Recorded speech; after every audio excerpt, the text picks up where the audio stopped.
कहानी त्याग की गाथा भाग 5। पापा को अनोखा सबक। स्वार्थवश प्रेमा इतना नहीं सोच पाई कि वह राजेश के योग्य है भी या नहीं। वैसे वो डॉक्टर शर्मा के साथ एक लंबे अरसे से घूमती फिरती रही है, लेकिन अभी तक उसने आत्मिक झुकाव के अतिरिक्त उनसे कोई संपर्क नहीं रखा था। डॉक्टर शर्मा हमेशा एक दूरी सी बनाए रखते थे, हंसते बोलते समझाते थे, पर उसकी पहल पर भी कभी उन्होंने उसके प्रति प्रेम का इजहार नहीं किया। वो एकदम रहस्यमयी व्यक्तित्व थे। वो पढ़ी लिखी थी, उसमें सोचने समझने की शक्ति भी और सुंदर भी, लेकिन आज के युग में एक लड़की के लिए अच्छा पति प्राप्त करना ही तो काफी नहीं होता। माँ बाप मजबूर हैं, और ऐसे वक्त डॉक्टर शर्मा का स्थायी सहारा पाना उसके लिए सौभाग्य के अतिरिक्त हो भी क्या सकता था। बहराई आया तो रज्जू ने ढेर सारी खाने की चीजों का ऑर्डर दिया। खाना पीना चलता रहा और वही तय होता रहा भविष्य का कार्यक्रम। डॉक्टर शर्मा उद्विग्न में बैठे थे, रज्जू बेडरूम में था। उनकी हालत इस वक्त बहुत दयनीय हो रही थी। प्रेमा के प्रति उनके मन में एक कमजोरी सी आ चुकी थी और इसीलिए उन्होंने कई बार उससे शादी करने की सोची भी, पर फिर सुषमा और सादिया यानी साधना का त्याग सामने आ गया। वैसे प्रेमा से उनका भी आत्मिक झुकाव ही था, लेकिन अब वो उसको सहारा देकर छोड़ना नहीं चाहते थे। सहसा कमरे में प्रेमा ने प्रवेश किया। उसका चेहरा अन्य दिनों की अपेक्षा गंभीर था। डॉक्टर शर्मा कुछ बोलते, इसके पूर्व ही वह बोली, डॉक्टर साहब, मैं आज के बाद आपसे नहीं मिल सकूंगी। डॉक्टर शर्मा हतप्रभ हुए और बोले, क्यों? अच्छा तो रज्जू ने आखिर तुम्हें मेरी किसी स्थिति से अवगत करवाकर बहका ही दिया। प्रेमा, मैंने तो तुम्हें सब कुछ पहले ही बता दिया था कि मेरे 3 बच्चे हैं। मुझे किसी ने नहीं बहकाया डॉक्टर साहब, प्रेमा ने दृढ़ता से कहा। दरअसल मैं शादी कर रही हूँ। किससे? अरे श्रीमान जी, इतनी बढ़िया लड़की को लड़कों की क्या कमी है? राजेश ने बीच में आकर कहा। कहो प्रेमा, कैसी हो? प्रेमा ने निगाहें झुका लीं तो डॉक्टर शर्मा हताश स्वर में बोले, लेकिन प्रेमा, हम तुम तो। श्रीमान जी, बात काटकर रज्जू बोला, कोई भी युवती अपने मन से किसी अधेड़ के साथ बंधना नहीं चाहती।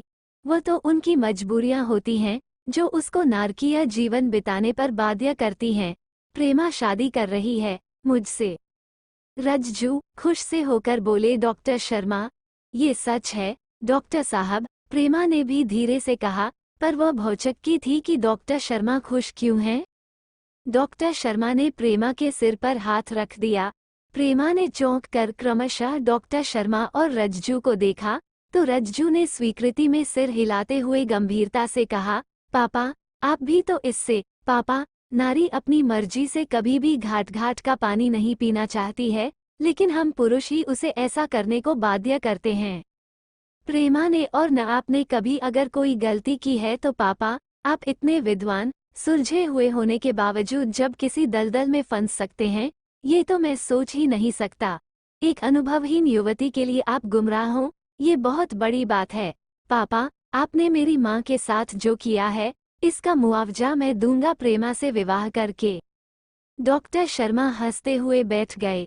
अपनी सोच का एहसास तो उन्हें था, पर यह गनीमत थी कि कभी पानी सिर पर से ऊपर नहीं गया। रज्जू ही बोला, प्रेमा, अपने पापा को दलदल से निकालने के लिए मैंने तुमसे झूठ बोला था कि मैं कनाडा जा रहा हूँ। ऐसा कुछ भी नहीं है, लेकिन हाँ, मैं शीघ्र ही अपने पैरों पर खड़ा हो जाऊंगा। राजेश, अनायास ही प्रेमा के मुंह से निकला, लेकिन ये सच है प्रेमा, मैं तुमसे विवाह करना चाहता हूँ, बशर्ते तुमको स्वीकार हो और तुम कुछ दिनों प्रतीक्षा कर सको। प्रेमा की सिसकियां बंध गई थीं, अतः राजेश ही बोलता गया, पापा, एक तरह से तुम्हें पसंद कर ही चुके हैं, माँ को तुम भा ही जाओगी, क्यों पापा? बेटे की होशियारी देखकर डॉक्टर शर्मा की आंखों में भी आंसू आ गए थे।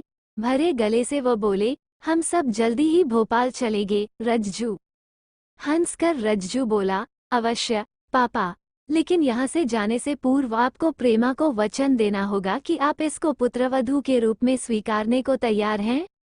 डॉक्टर शर्मा की निगाहें खुशी से फैल गईं, किंतु तभी दृढ़ता लिए हुए उठी, लेकिन एक शर्त है, रज्जू, साधना से क्षमा करवा दोगे?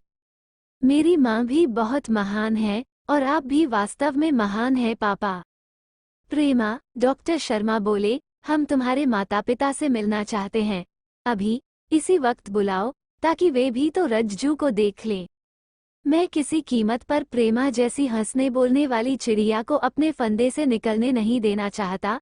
अब तक यह मेरी स्टूडेंट थी, अब मैं इसका ससुर होऊंगा। रोब जमाने वाला, प्रसन्नता की अतिशयता में तीनों के पांव जमीन पर ठीक से नहीं पड़ रहे थे। प्रेमा बोली, अब मुझे समझ आया कि 2 वर्ष से साथ रहने पर भी आपने मुझे हाथ तक क्यों नहीं लगाया। रज्जू बोला, प्रेमा, पापा और साधना माँ का क्या संबंध है, यह मैं फिर कभी बताऊंगा। शायद पापा को भी नहीं मालूम कि साधना माँ ने 3 साल पहले ही सारी बात मुझे बता दी। तभी तो जब कॉलेज में सब पापा और तुम्हें लेकर बातें बना रहे थे, मैं गुस्से में तप रहा था, क्योंकि मैं पापा को जानता हूँ, वे महान त्याग करना जानते हैं।